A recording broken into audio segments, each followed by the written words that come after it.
นะคะแล้วก็ฝากช่องพระนุด้วยนะคะมาซื้อน้ำแข็งนะคะวันนี้แวะไปหาพระก่อนนะคะอุ้ยผู้ใดอันนี้ฮะคือมาอยู่นี่เอาน้ำแข็งให้แน่10 บาทไปพุ่นละจ้าพอดีไปอันเยี่ยมเบิ้งเพิ่นน่ะล่ะไปเฮ็ดอีหยังว่าเม็ดบาดมือ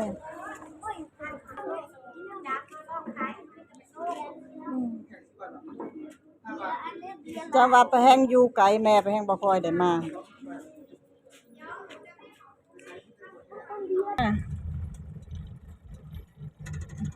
เจ้าไหวเล่าน่ะเล่าไหวเจ้าน่ะ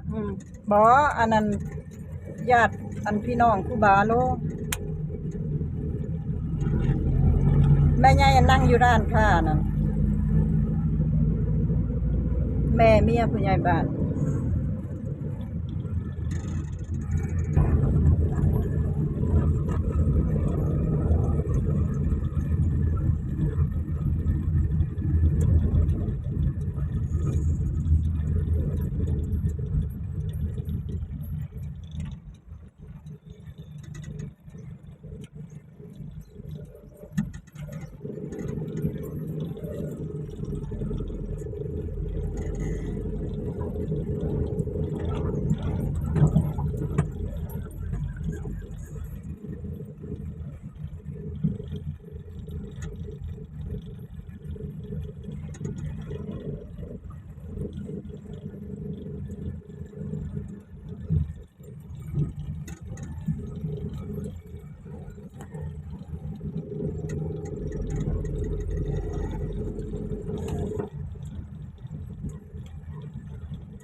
ยอดเล็ก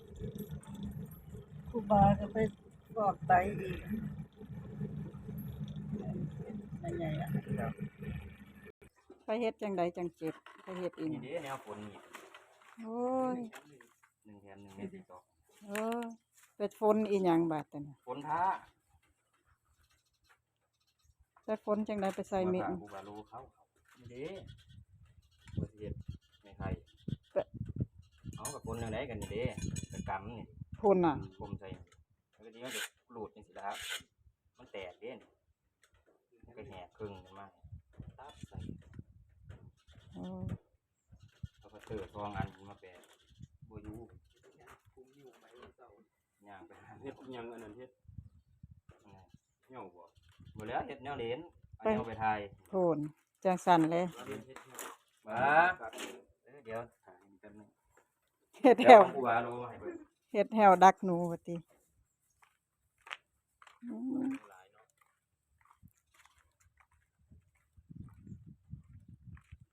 โอ้แดดขนาดเลย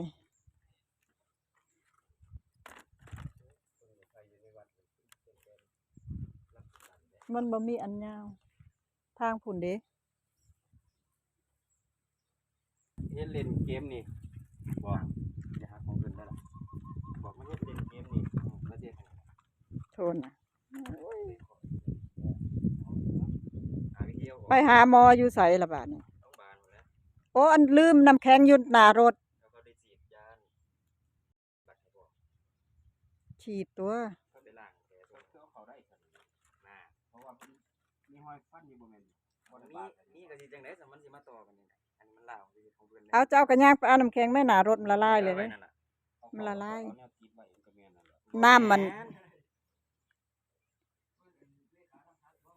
น้ำเฮลูบอยขวดหนึ่งอยู่ถ่ายรถโอ้ยนิตยาวัดอันมีดบาดมือว่าสันได้ไปยิบ3 เข็มผุนอ้าวไปเฮ็ดอีหยังหั่นได้ไปหาหมอไปได้ยิบ3 เข็มผุนว่าสัน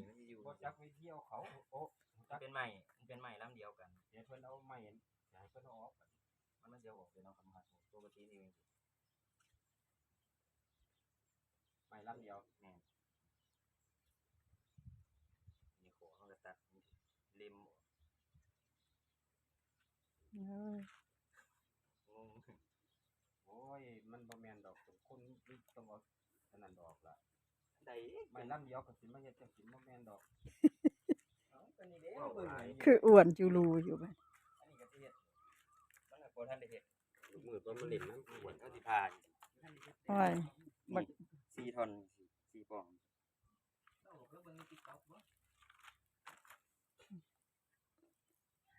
บ่แล้วเพิ่นเฮ็ดว่าเฮ็ดแล้วจะออกได้ก็ถามเพิ่นแล้วก็มันเอาออกต้องเอาเข้าได้แล้วต้องเอาออกมันเอาออกบ่ได้ก็สิเฮ็ดมานี่ซื่อเนาะมันเอาออกบ่ได้อยู่แล้วมันจะตัดนี่แหละเอาออกก็ได้เอากาวติดไว้บัดนี้ ใส่หัวบ่ เขาจะเฮ็ดเป็นแนวปริศนาธรรมปริศนาสอนผู้เฒ่าแต่ก่อนตัวเขาเจ้ายังเฮ็ด อืม เดี๋ยวโอ้ยผมมีไผเอาออกได้เด้อ มันยังเพิ่นห่อให้แนวนั้นบ่ กันเย็บแล้วเขาก็พันเด้ เอาผ้าก๊อตอัน ส่วน ห่อไว้พุ่น อันนี้ไว้ซื่อ โอ้ยหาแต่แนวอ้าว ปีก่อนน่ะก็นี่เด้ปีก่อนน่ะก็หาเข็มนี่เด้ อืม นี่ตีนเนี่ยตีนกัน จังซั่นเลยตู้บิดก็ ถิ่มทรง อีหยังล่ะเมื่อวานนี่เพิ่น เฮ็ดจีม เฮ็ดจีมแหกับปาดมือเจ้าของถ้าอันนั้นก็ได้ ลองของคือกันว่าสิบ่เข้าแต่โคตรจวดเลยแต่จังหวันได้แท้วันนั้นมันสิเฮ็ดกินบาทมาแล้วจีมแห บัดนี้วัตถุบ่อยากให้มันถูกน้ำเด้บาดแผลน่ะ โอ้มันบ่ถูกอยู่แล้วล่ะพันผ่าจังได๋หรือพันผ่าเอาก็ไปล้างแผลพุ่นแล้วเขาก็สิแม่นใหม่วันที่10ก็ไปตัดใหม่นะ วัน พัน ที่ บ่ได้ก็บ่ไปตัวบินบาทก็พัก อาทิตย์หนึงบ่ เอาสิเป็นหยังไปบินบาทบ่ได้เอานี่มันห่มผ้าบ่ได้ได้คือเก่าห่มผ้าต้องได้ม่วนเลยใส่มือใส่สิเป็นหยังซั่นนั่นนึงมันตึงต้นแรงนี่มันสิปวด อืมใกล้เซาแห้งตึง งงกับตัวนี้แล้วมันเอาออกบ่ได้ดอกบ่ได้เอาไปออกได้เขาอันไปนี่กันจะไปอย่างหาวิธีออกมันก็ออกบ่ได้แล้วก็ได้แต่จังซี่แหละก็ได้เป็นจะไปจังซี่จังครูบาโลเราเฮ็ดมาให้เบิ่งเมื่อวานก็เลยเฮ็ดจังว่าโดนเฮ็ดเอาออกบ่ได้ไว้ให้ปริศนาเนาะจะเอาเข้าบ่ได้เอาเข้าบ่ได้เอาเข้าจังได๋ ป้าจะย่างไปเปิดประตูเอาน้ำแข็ง นี่ก็ซอกออกเราออก โอ้ยฝนมีดอีหยังฝนผัดแนวอันง่ายมีดใส่มือเจ้าของ ก็แนวฝนเนาะเขาหูดคนละแนวฝนไปสั่งมาใน TikTok สั่งมา1 เดือน ก็นั่นล่ะมันเฮ็ดเป็นตาย้านโพด สูบกินมาได้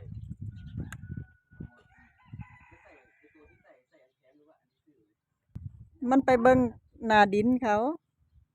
โอ้บ่ตีโค้งกลับมาเนาะ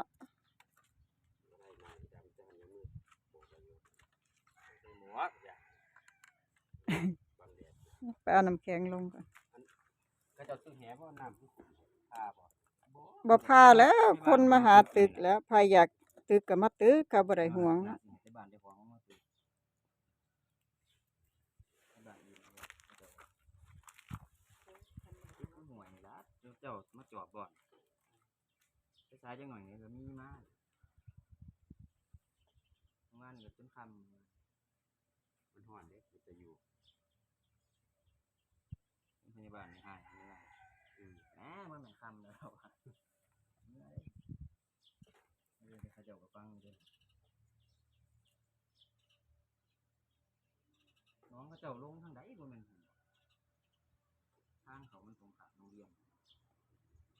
ที่ว่าพาปลาบ่มัน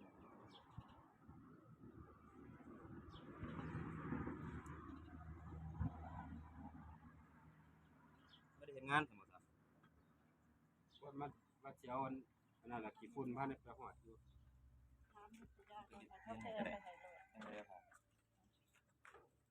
ขี้ฝุ่นบ่ทันแล้วไปฮอดตัวนั่นอยู่เอาสิใส่จังได๋บาดประมาณนี้นะเอาเทียนให้นี่ล่ะ จับได้เด้ผู้ชายนะต้องใส่ขาห้อง นี่นะเพิ่นบ่มันแม่นแนวกินอยู่บ่อันใดนี่ล่ะน้ำแดง เป็นแนวใดล่ะซาวินซาเวียนล่ะบ่ ใครแน่แล้วบ่ค่อยอันนี้แล้วบ่ค่อยวิน คือบ่ไปอยู่บ้านเฮามันจังไกลอยู่นี่ไกลบ่ค่อยได้มีเวลามาเยี่ยมแล้ว เป็นหยังนี่ก็เขาเจ้าไปอันนั้นแล้วบ่ได้ไปออกบ่ได้ผิดไปพลาดหยังเนาะ ฮะ บ่ได้หายได้เป็นหยังเดี๋ยวแต่ผู้อยู่ก็เขาเจ้าแห่งจักหน่อยก็หาตัวดอกลงไปเรื่อยๆคุณเขามาไล่ ทุดงไปทางใดแล้ว